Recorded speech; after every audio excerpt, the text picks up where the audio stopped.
अस्सलाम वालेकुम, मैं करीम काजी आपके खिदमत पे हाजिर हूँ। आज एक सुबह सुबह न्यूज़ सबको सुनने को मिली और सभी उसके हवाले से काफ़ी ज़्यादा शॉक भी हैं और हैरान और परेशान भी हैं कि शोएब मलिक ने दूसरी शादी कर ली है एक्ट्रेस सना जावेद के साथ। जी हाँ, शोएब मलिक जिन्होंने 2010 में शादी की थी मशहूर टेनिस स्टार सानिया मिर्ज़ा से, जो कि इंडिया से ताल्लुक़ रखती हैं। इस शादी में दो मुल्कों के दरमियान एक बड़ी हाइप क्रिएट हुई थी और लोगों ने काफ़ी ज़्यादा इस शादी को पसंद भी किया था और मीडिया ने इसको बहुत हाईली कवर किया था। इंडिया और पाकिस्तान दोनों का मीडिया इस शादी को बहुत ज़्यादा हाइप दे रहा था, इसको बहुत ज़्यादा कवरेज दे रहा था। उसके बाद भी मुतअद्दिद मकामात पे दोनों की जोड़ी जहाँ भी जाती थी उसको हाईलाइट किया जाता था। इसी के साथ साथ सना जावेद एक मारूफ पाकिस्तानी ड्रामा स्टार हैं, वो फिल्मों में भी काम कर चुकी हैं और उन्होंने एक मशहूर सिंगर उज़ैर जसवल से शादी की थी। दोनों अब एक नए जो है ज़िंदगी के सफ़र को शुरू कर चुके हैं, सना जावेद और शोएब मलिक। कहा जा रहा है कि शोएब मलिक ने सानिया मिर्ज़ा को तलाक दे दी है। सानिया और शोएब का एक बेटा भी है। एक साल कबल ये अफवाहें फैलना शुरू हो गई थी कि सानिया और शोएब ने एक दूसरे से राहें जुदा कर ली हैं, लेकिन इस चीज़ को कवर अप मिलता रहा। लेकिन आज ये बात सामने आ गई है कि शोएब मलिक ने दूसरी शादी कर ली है। अब यहाँ पर सवाल ये आता है कि क्या उनका दूसरी शादी करना ठीक है, गलत है। देखा जाए तो ये हर इंसान की एक पर्सनल चॉइस है और उसको हक है कि वो अपनी मर्जी से ये ज़िंदगी गुजार सके।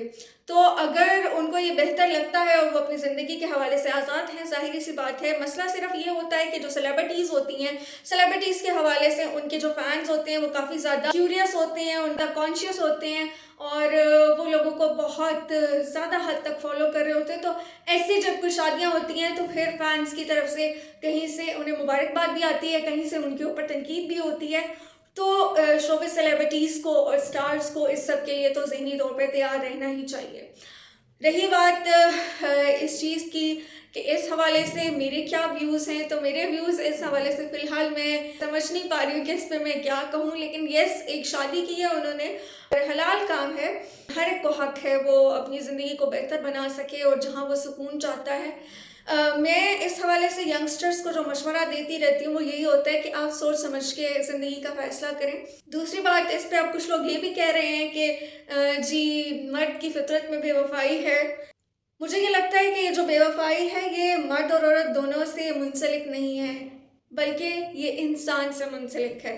मर्द हो या औरत, जब उसके अंदर बेवफाई का जज्बा फ़रोग़ पाने लगता है तो वो बेवफाई कर देता है। और ये तय नहीं है कि औरत बेवफा होती है या मर्द बेवफा होता है। कहा यह जाता है कि औरत की फितरत में ज़्यादा वफा है। इस पे आप एग्री करते हैं या नहीं करते, या आप भी बता सकते हैं। लेकिन मेरा इस हवाले से एक ही कहना है कि जो मशहूर और अमीर ख़वातीन होती हैं उनकी ज़िंदगियों में शादियाँ और तलाक़ें जो हैं वो और फिर अक़द सानी, ये कोई बड़ा मसला नहीं होता। मसला होता है गरीब की बेटी की तलाक। जब किसी गरीब की बेटी को तलाक होती है तो उसको सिर्फ तलाक नहीं होती, माशरा उसके पूरे घर वालों को तलाक दे देता है और माशरा उसके साथ इतना बदतर सलूक करता है कि जैसे सारा कसूर उसी औरत का हो। तो आप यहाँ से देख लीजिए कि इस माशरे की तफरीक क्या है। यहाँ पर अगर अमीर औरत तलाक लेती है तो उसका ये राइट है, उसकी ज़िंदगी है, उसकी मर्ज़ी है। लेकिन अगर वही तलाक एक गरीब औरत जो कि खुद भी नहीं लेती, उसका शौहर अगर उसे दे देता है तो वो बदकिरदार ठहराई जाती है, वो बदअखलाक ठहराई जाती है और एक बुरी औरत कंसीडर की जाती है। तो हमें ये समझना होगा कि तलाक अल्लाह के नापसंदीदा हलाल कामों में से एक है और जो भी दो लोग ये फ़ैसला करते हैं वो यकीनन बहुत सोच समझ के ये फ़ैसला लेते होंगे। लेकिन फिर भी हमें रिश्तों को बचाने के लिए हर मुमकिन कोशिश करनी चाहिए और इस हवाले से अपना रोल अदा करना चाहिए। आपका इस सारे मामले में क्या ख्याल है, मुझे कमेंट्स में ज़रूर बताइएगा। आज की वीडियो के लिए मुझे इजाज़त दीजिए। अल्लाह हाफ़िज़।